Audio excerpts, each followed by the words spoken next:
On a quiet afternoon in the fall of 1968, a U.S. Navy swift boat, PCF-3, was docked in the Vietnamese coastal city of Ha Tien, not far from the Cambodian border.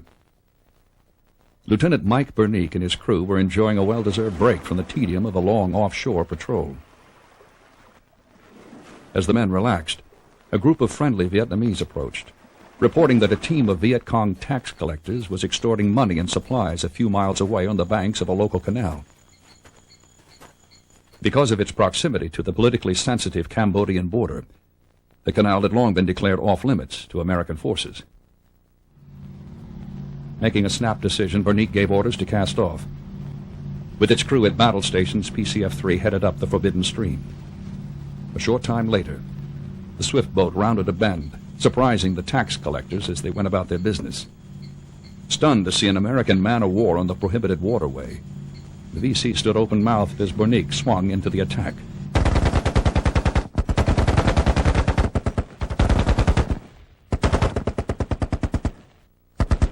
With 3 Viet Cong down and the others falling back in disarray, several men were put ashore to scoop up an assortment of weapons, ammunition, and documents. But the fight wasn't over yet. The enemy regrouped, returning in strength, in an attempt to drive the swift boat off their turf. For a brief, furious moment, the battle was rejoined as Bernique and his crew stood their ground. When the smoke cleared, 2 more Viet Cong were dead, and Mike Bernique was the undisputed master of the Vinh Tay Canal. Returning to Ha Tien, the swift skipper found himself sailing straight into the center of a different kind of battle.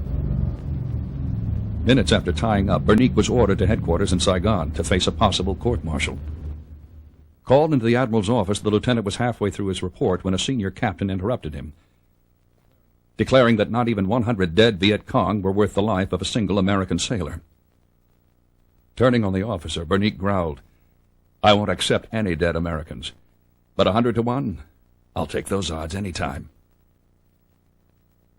The theory on the part of the staff was that he should be awarded a court-martial, but after I listened to his report and evaluated what he had contributed, both by his own kills and by virtue of having taught us that that canal was usable, I decided instead that we should award him a medal, and we redubbed the Vinh Tay Canal Bernique Creek.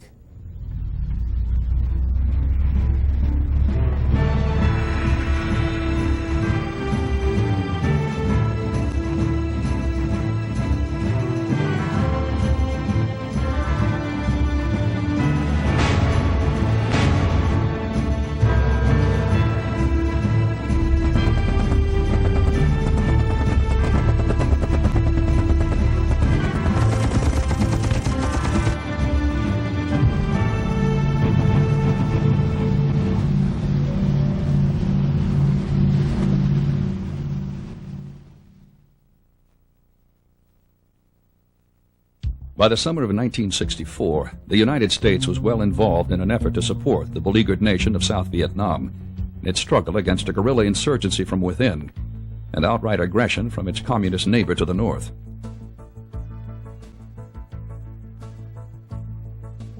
Above the 17th parallel, the fledgling South Vietnamese Navy fought back, conducting pinprick naval raids along the communist coast with American-supplied Nasty-class patrol boats. It was shortly after one such raid that the American destroyer Maddox entered the Gulf of Tonkin on a routine intelligence-gathering mission. For 2 days, the Maddox continued its patrol. But on the afternoon of August 2nd, 1964, the North Vietnamese Navy came out to fight.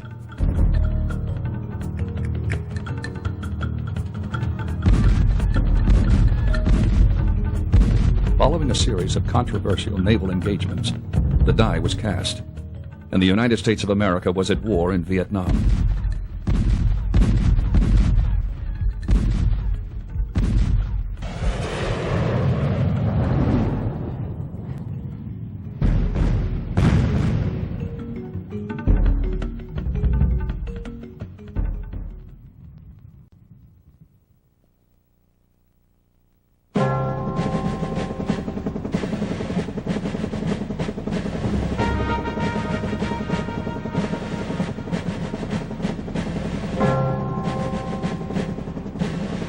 fully committed to combat in country, the American command soon realized they were up against a much better equipped foe than the ragtag guerrillas first thought to be operating in the South.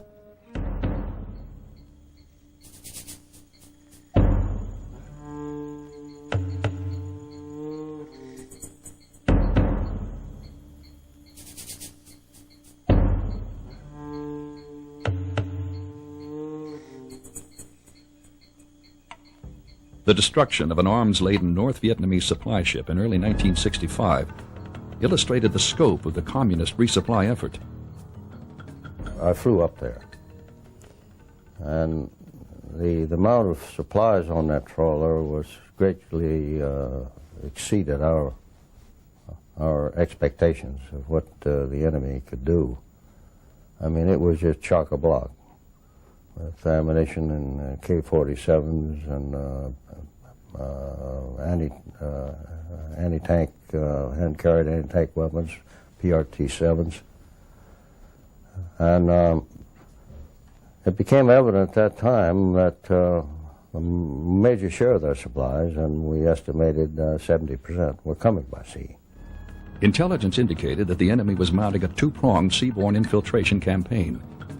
Large steel-hulled supply trawlers were coming down well clear of the coast, then making a perpendicular dash into the beach. Less obvious than the trawlers, seagoing junks loaded with arms were paralleling the coast, mingling with legitimate native traffic until able to deliver their cargo. To stem the flow, a joint U.S. South Vietnamese interdiction campaign was organized. Coastal surveillance centers set up, and 4 maritime patrol zones established. Stretching over 1,700 miles, from the DMZ in the north to the Cambodian border in far southwest, the area of operations extended out over 40 miles from shore. Tasked with stopping enemy seaborne infiltrators hidden in a swarm of civilian merchant and marketing vessels, the effort was christened, naturally enough, Operation Market Time. By the first week of April 1965, 28 ships were assigned. Destroyers, minesweepers, and aircraft from the 7th Fleet, aided by land-based patrol bombers and the South Vietnamese junk force, took on the first patrols. But the big warships drew too much water to get in close, where most of the enemy traffic was. With no effective shallow draft patrol boats on hand, the Navy turned to the U.S. Coast Guard for help. Always prepared, the Coast Guard responded with the dispatch of 17 point-class WPB patrol craft. Originally designed for search and rescue duties along the U.S. coast, the 82-foot WPBs were steel-hulled, displacing about 65 tons and drawing a mere 5.5 feet when fully loaded. Well armed, with a top speed of 18 knots and a reputation for seaworthiness, the WPBs were a perfect interim solution for equipping the early inshore patrols. Within a few weeks, the first WPBs were in country and on patrol. Out to sea, the deep draft ships and aircraft were setting into a routine of surveillance and interdiction. Clean cut. This is Bluebird 3-0. Large cargo junk, position X-ray Romeo 7386. Request surface units investigate. Almost overnight, Operation Market Time had blossomed into a huge undertaking. On 30 July, the Coastal Surveillance Force was officially established as U.S. Navy Task Force 115.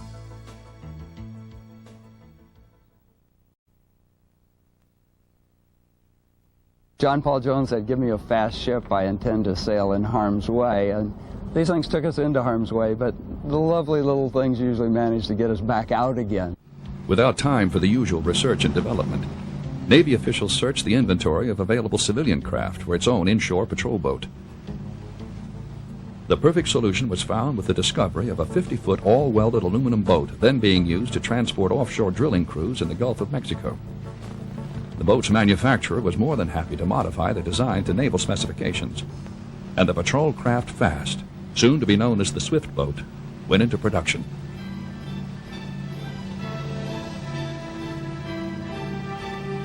Displacing 19 tons and drawing only 3.5 feet of water, the Swifts were easily capable of a 28-knot top speed. And the little Swifts were well armed.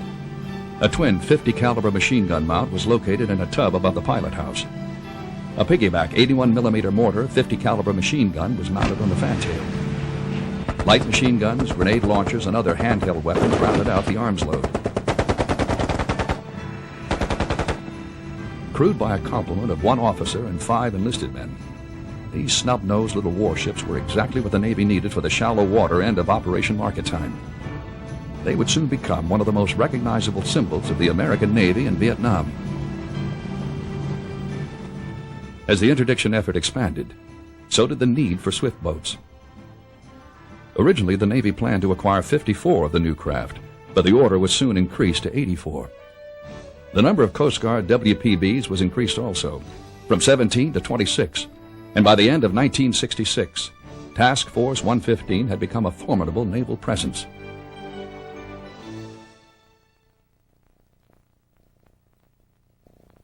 Soon after Operation Market Time was established, most of the destroyers on deep water patrol were replaced by specially equipped radar picket destroyer escorts.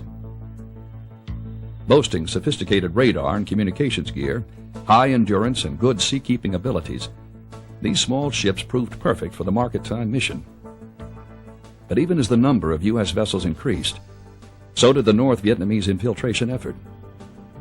A bolstering of Market Time's air umbrella was called for, and P-5 Marlin flying boats were called in to join the effort. The new P-3 Orion anti-submarine bomber was also drafted into service. Operating out of bases in Vietnam and the Philippines, the big 4-engine Orions were ideally suited for covering the enormous areas encompassed by the Market Time patrol.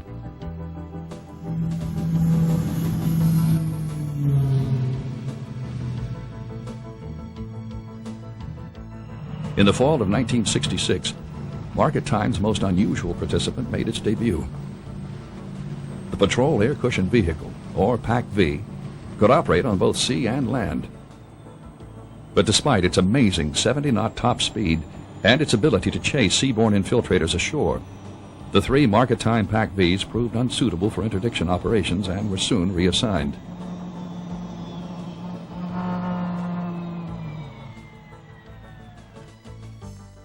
Hydrofoil patrol gunboats were another exotic addition to the Market Time fleet. But operations in the rough seas off Vietnam soon revealed that, like the PAC-Vs, the sophisticated hydrofoils were ill-suited to the anti-infiltration role.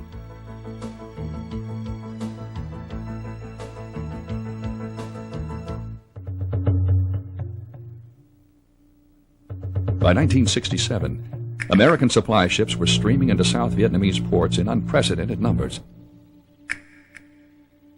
Viet Cong swimmers had successfully attacked shipping in port before, and Task Force 115 was ordered to provide a defense against any future attempts.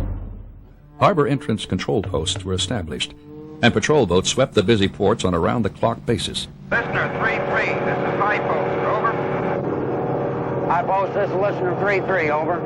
High Post. Eagle Watch, recon reports large fishing junk entering your area. Eagle Watch suspects he is changing course to avoid your patrol. Can you investigate? Over. High Post, this is Listener 3-3, roger. Have contact visually. We'll intercept. Out.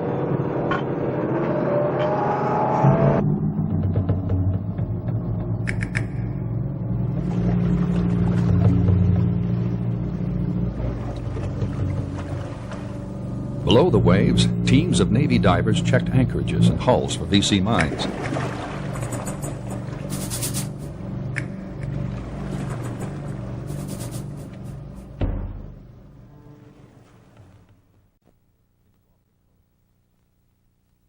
It was off the coast and in the shallows where the real work of Operation Market Time took place. One task remained constant: the never-ending search for communist supplies and personnel. Day after day, swift boat and WPB crews scoured their patrolled areas, fighting when they had to, rendering aid when they could. During the dry season, they roasted under the Southeast Asian sun, battling pounding seas and torrential rains during the monsoon.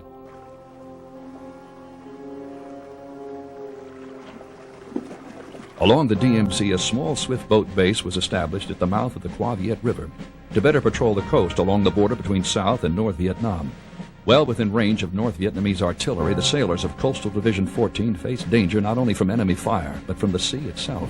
We had 4 boats up there, and 1 week we lost 2 of them. Not to enemy fire, but to the surf. And I was the first one to encounter a bad day of surf, and I was driving the boat in, and the surf was running maybe 15, 18 feet. And I was an assault boat coxswain instructor before I came to NAM, so I knew how to drive a boat and surf. Wave just picked us up, came in from another direction. We were screaming down it, nose first like this, starting to broach to the left like that. I just throttles full, 1 port full ahead, starboard full of stern, wheel full right. The whole boat was just shuddering and screaming. Those beautiful engines, man, they were hanging in there going like mad. My gunner said we were leaning so far he could have reached out and touched the water. Every time a wave caught up to us, I just back into it. I told my skipper we're going to lose boats. He didn't believe me, but we did. Happily, we didn't lose any guys. The number of vessels searched rose from hundreds into the thousands, then into the tens of thousands. Reactions on the part of the Vietnamese whose boats were stopped ranged from cooperative and friendly to hostile and sullen. Every boarding held the potential for a firefight. Alertness meant survival. At times the task seemed overwhelming, but as tedious as the patrols may have seemed, the American command was pleased. Market arm operation was so well organized, with 100 swift boats, appropriate tenders and so forth, and helicopters were integrated into that, I wouldn't say it was airtight, but the probability of a trawler getting through was rather small. Still, communist trawlers continued to attempt occasional runs past the blockade. From early 1967 on, the large steel-hulled infiltrators found themselves blocked by yet another obstacle. Newly deployed high-endurance cutters, armed with hard-hitting 5-inch guns.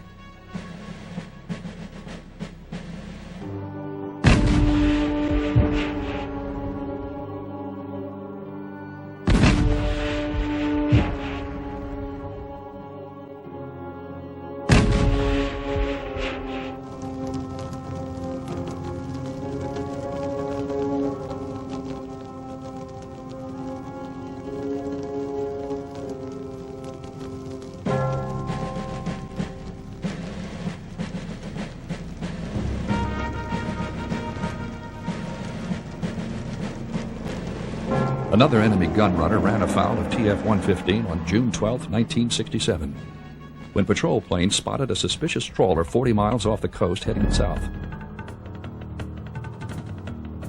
Designated Skunk Alpha on the plotting board, for 3.5 days the trawler continued its journey. On the dark night of July 15th, the smuggler made its move. Dashing in from the sea, Skunk Alpha was able to mask its radar image against the South Vietnamese coastline long enough to throw its deep-water pursuers off the scent. Inshore, Navy swift boat PCF-79 and the Coast Guard cutter Point Orient waited. PCF-79 found the smuggler first, but the heavily armed Skunk Alpha wasn't giving up without a fight.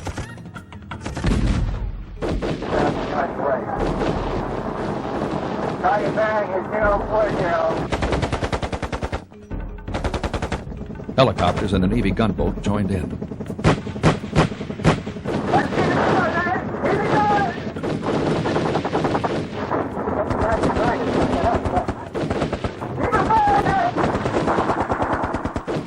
Finally, a well-placed mortar round from PCF-79 brought the gunrunner to bay.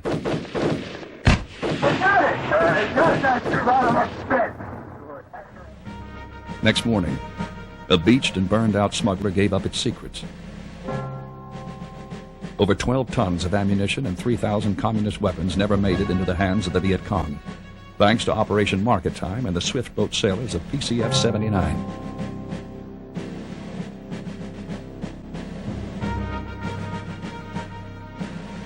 Six months later, during the Communist Tet Offensive of 1968, 4 more trawlers tried their luck at running the Market Time blockade. 3 were destroyed. 1 ran for home.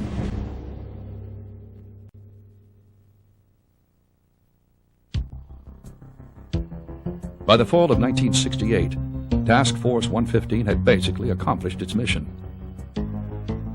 Thanks to the efficiency of market-time coastal patrols, Viet Cong junks were rarely able to smuggle their men and supplies in from the sea. The trawlers had virtually ceased their runs.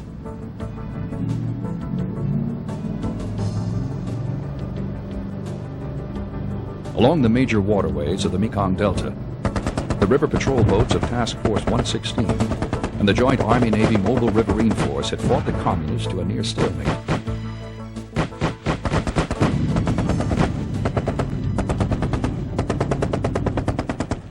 But where once the enemy had received most of his supplies by sea, now the overland Ho Chi Minh Trail served as his main avenue for supply.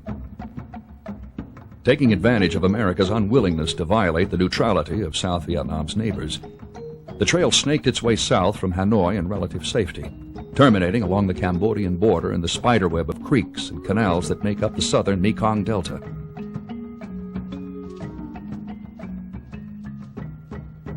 Now the swift boats and WPBs were to be sent into this maze of muddy waterways. It was here they would see their finest hours.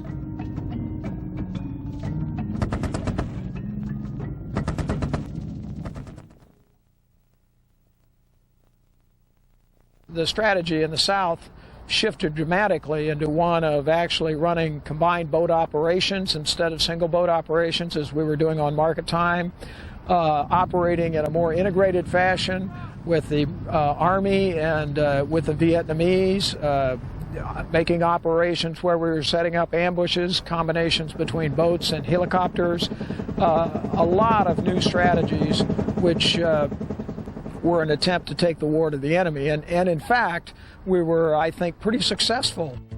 Following Mike Bernique's unauthorized swift boat raid on the Vente Canal, American naval commanders decided that bold action could seal off the flow of communist supplies into the Delta, if not at their source, then at least at the points where they were floated across the border.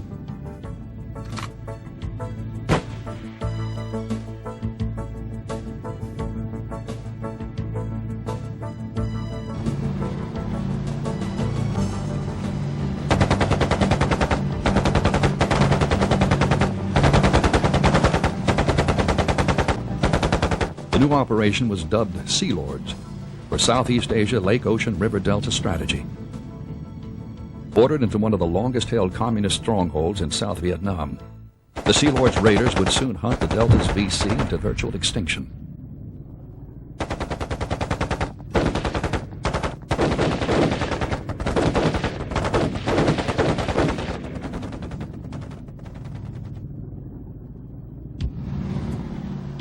Combining the Swifts and WPBs of market time with the speedy river patrol boats, heavily armored monitors and troop transports of Task Force 116 and the Mobile Riverine Force, a near impenetrable string of barriers along the Cambodian border was soon established.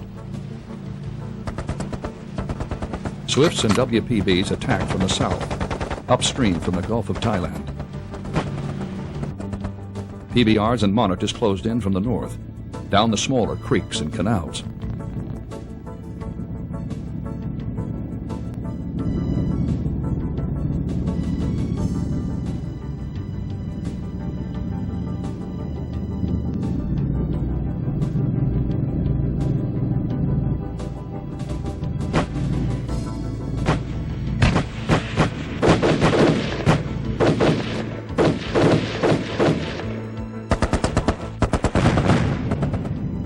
Sailing into the enemy's own backyard, the Sea Lords raiders were indeed going in harm's way.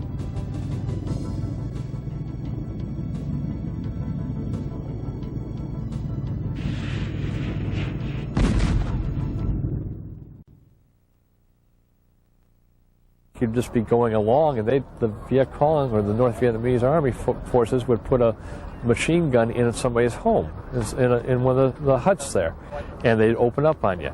Other times you'd end up taking on a company-sized strength or larger, because they'd be sitting there waiting for you.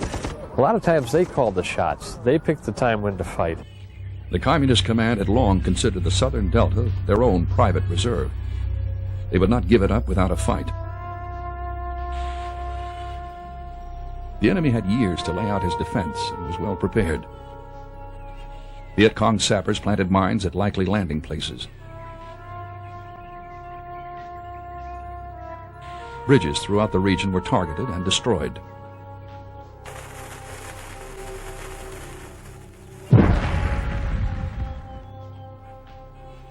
Bunkers and machine gun nests located just above the high water line waited for the swift boat's approach.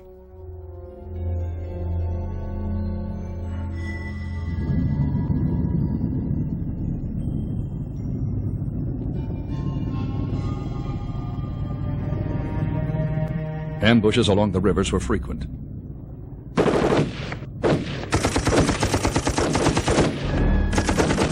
Contact was heavy.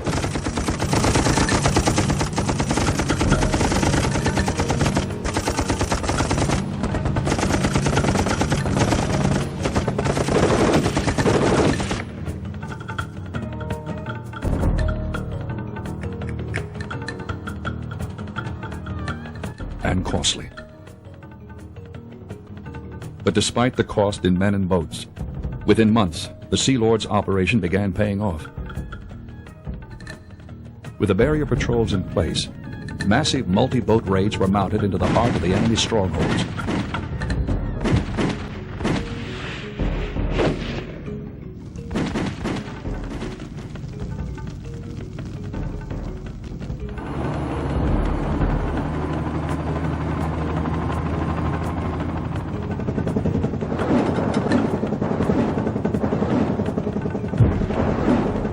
Supported by Navy Seawolf gunships and Black Pony attack planes, swift boats and brave sailors sought out the Viet Cong where he lived, clearing the riverbanks of anything that offered him aid and comfort.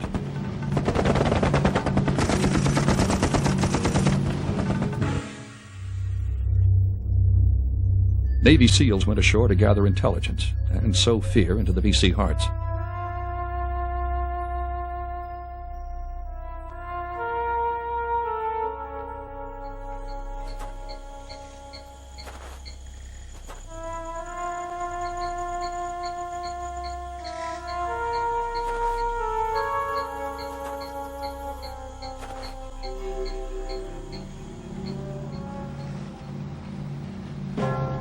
As the pressure continued, the flow of supplies reaching the enemy slowed. From a flood to a trickle, and finally began drying up. With communist domination finally lifted, civilians began returning to the southern delta, areas that had been for years devoid of commerce, thanks to the extortion of Viet Cong tax collectors, once again became centers of agriculture and regional industry. By late 1969, the Mekong Delta had been nearly cleared of Viet Cong, and Sea Lords had become an unqualified success. It worked extremely well. The Viet Cong intelligence that we intercepted was that it was really hampering their operation, and General Abrams felt that it really accelerated the pacification of the Delta because the Viet Cong were just not able to move around. But political winds blowing from the United States foretold an end to the American combat role in Vietnam. By the end of 1970, most of the swift boats, WPBs, and other Sea Lords craft were turned over as the South Vietnamese Navy took up the fight.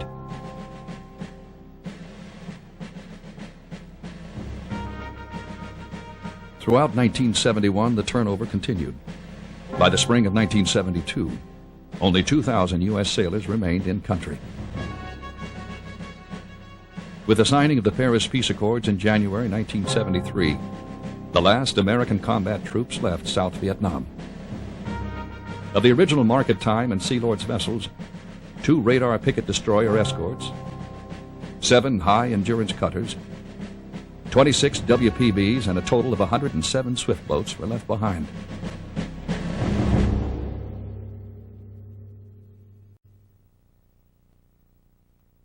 I heard the engines, and there's nothing like the sound of the engines, and I started to get goosebumps. And I stepped at the top of the ladder to the pier, and there were the 2 boats sitting side by side with their engines turning over. And I swear to you, I was suddenly like 22 years old, back in Vietnam, and there were the swift boats. While the Coast Guard retained numbers of WPBs for stateside search and rescue, the Navy left nearly all of its swift boats in Vietnam. But thanks to a twist of fate, PCF-1 and PCF-2 The first Swifts, delivered to the Navy in 1965, still flew the Stars and Stripes. For over 20 years, the old boats have been assigned to a naval training unit in the Panama Canal Zone. Seemingly forgotten, PCF-1 and 2 trained foreign naval crews and conducted occasional patrols, waiting patiently in the tropical sun for eventual disposal.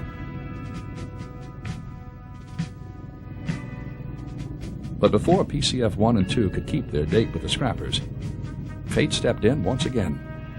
During a 1994 inspection trip to the Canal Zone, Deputy Assistant Secretary of the Navy Wade Sanders discovered the old boat's pier side at the Rodman Naval Station. An ex-Swift boat sailor himself, Sanders immediately recognized the old PCFs as the last of their kind. Soon, the aging Swifts were transported to the Naval Amphibious Base in Little Creek, Virginia, where a complete overhaul and restoration program was put in hand.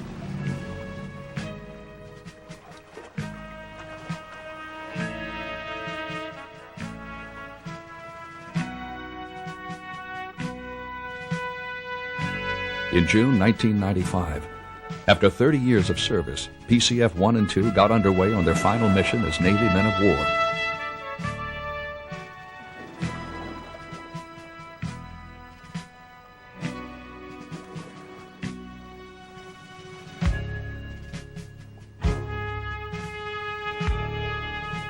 Manned by a mixed crew of active duty and Vietnam veteran sailors, the old boats embarked on their last patrol.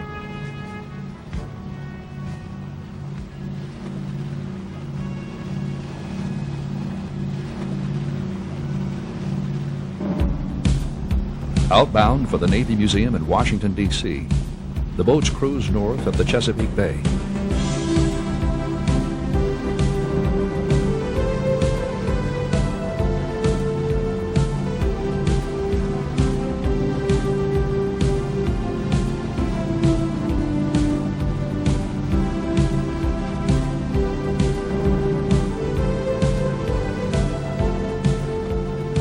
For modern-day crewmen and brave sailors from a war long past, it was a journey filled with joyous exuberance.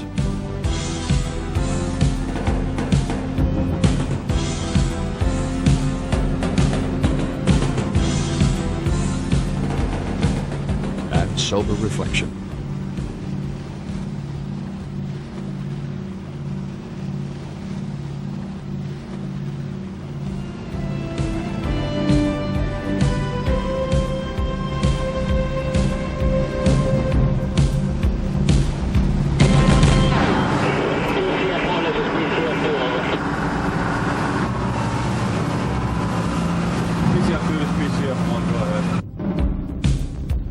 After an overnight stay at the Navy's Dahlgren Weapons Station, the Swifts made their way up the Potomac River, passing historic sites and national shrines.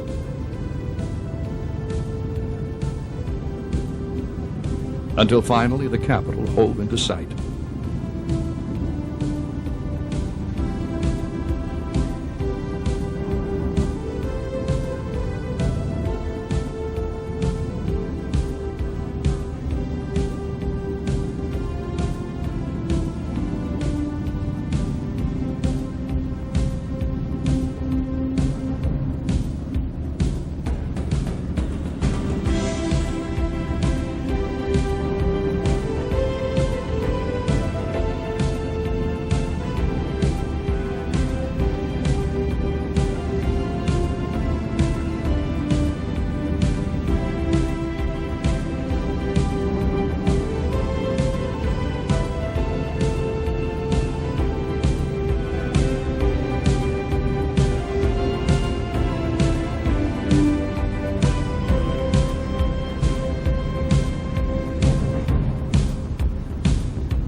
With diesels throttled back, slowly, almost reluctantly, PCF-1 and 2 made their approach to the Navy Museum Pier.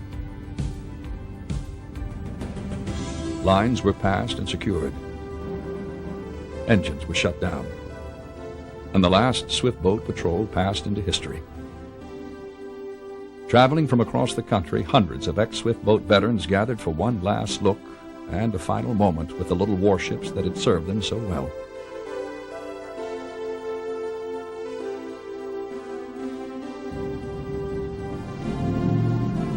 For the next 2 days, PCF-1 and 2 became floating time machines, transporting market-time veterans and ex-Sea Lords raiders, along with their families, back to a place in time when swift boats carried brave sailors into harm's way.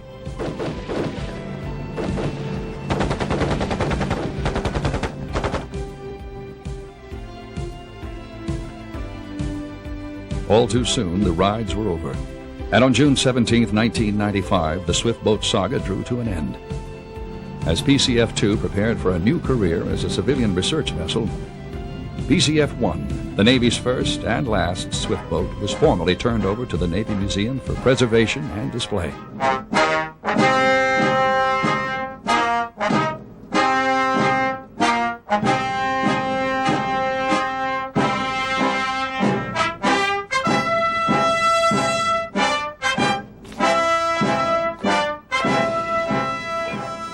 The symbol that will exist with the placement of this swift boat will be to symbolize the courage, the initiative, the imagination, the sheer guts of the remarkable crews that sailed and steamed in that craft. Every time that I look in the museum at that swift boat, those are the thoughts that will run through my mind as I salute you for your tremendous contribution.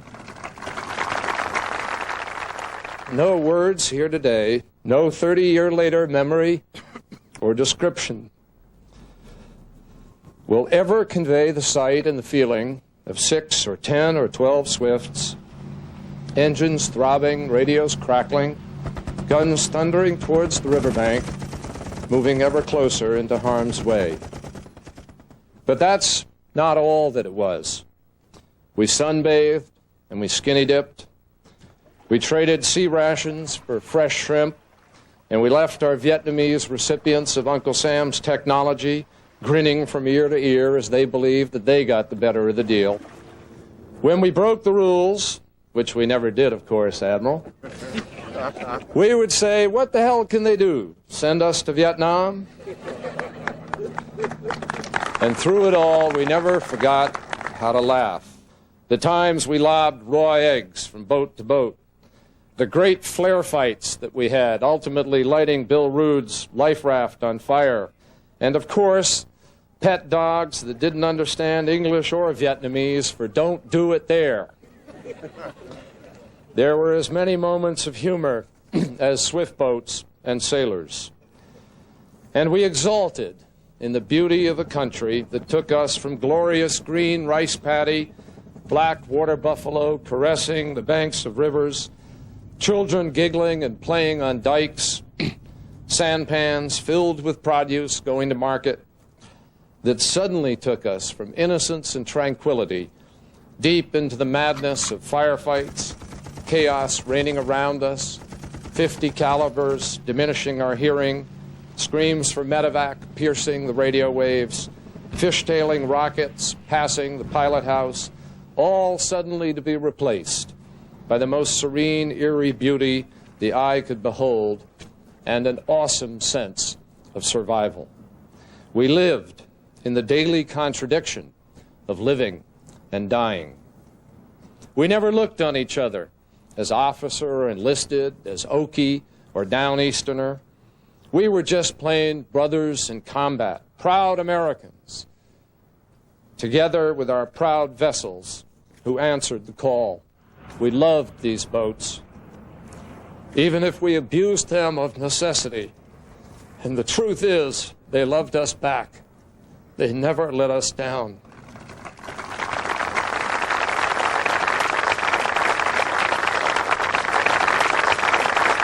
The undersigned, as an authorized representative of the Naval Historical Center, accepts the below-described ship, together with its onboard equipment, from Ernest E. Christensen, Rear Admiral, United States Navy, Commander, Training Command, U.S. Atlantic Fleet, authorized representative of the United States Navy. Signed for by Dr. William Dudley, Naval Historical Center.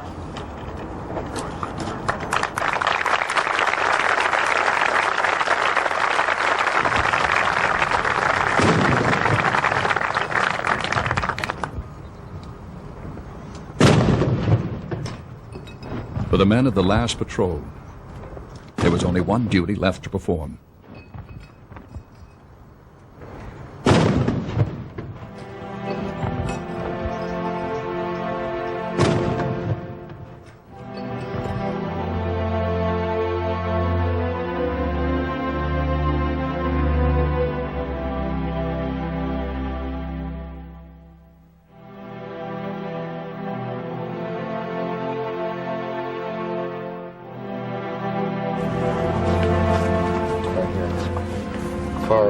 Goodfellow. Young man, about 26 years old. He's actually a little older than I was at the time. Had 3 years of college. He's my second-class engineman on the boat. The lines.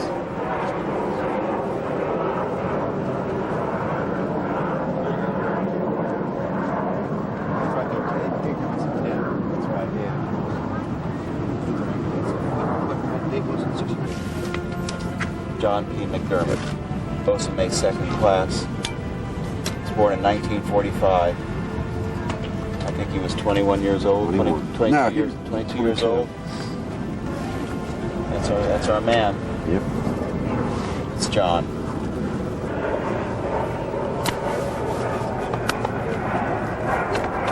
We know where he is. Yes, we do.